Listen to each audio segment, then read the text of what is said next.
Hey YouTube, welcome to another episode of News in 2 Minutes, bringing you the news that you need to know every day. Let's begin. Tensions are continuing to increase between North and South America over the fallout from the NSA spying program as the Venezuelan president announced the expulsion of 3 U.S. diplomats during a live speech on Monday, signifying a growing divide between the world and the United States. The diplomats are being ejected from the country for reportedly conspiring to overthrow the president, with media sources in the area warning that the U.S. may be stirring violence in a time of global uncertainty. In an effort to advance peace talks with Islamic militants, Turkey's prime minister announced a series of Kurdish reforms that will limit or draw back restrictions on the use of the Kurdish language within the country and the allowance of female headscarves. The country continues to try and head off a violent uprising and subsequent Islamic attacks after a series of violent crackdowns following peaceful protests earlier this year.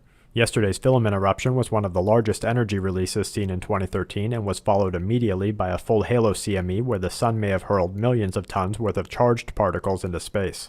The particles, traveling at hundreds of miles per second, are expected to reach Earth's magnetosphere anywhere between late Monday evening into the 3rd of October, where they will create a number of mildly destructive changes to communication satellites and possible surges on Earth's power grids. The CME, although only mildly disruptive to components here on Earth, reminds us that the Sun could at any time release a large enough cloud of energy such as the 1859 Carantine event, which sent enough energy to Earth to set telegraph poles on fire and shock communications operators. In MERS news, Canada is warning travelers that plan to visit Saudi Arabia for the Hajj pilgrimage to consider wearing a mask in crowded areas, avoid contact with people who appear to be sick, and seek medical help immediately if suffering from the flu.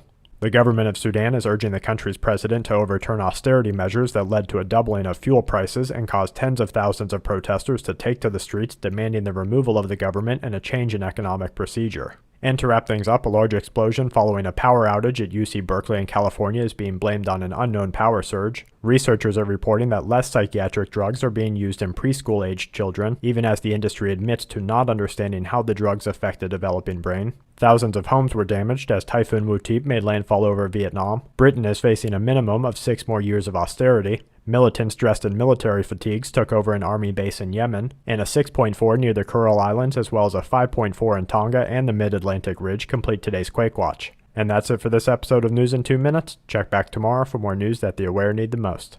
This week's News in 2 Minutes is brought to you by SHTFplan.com, where even the officials go for news, and SQmetals.com for all your precious metal needs.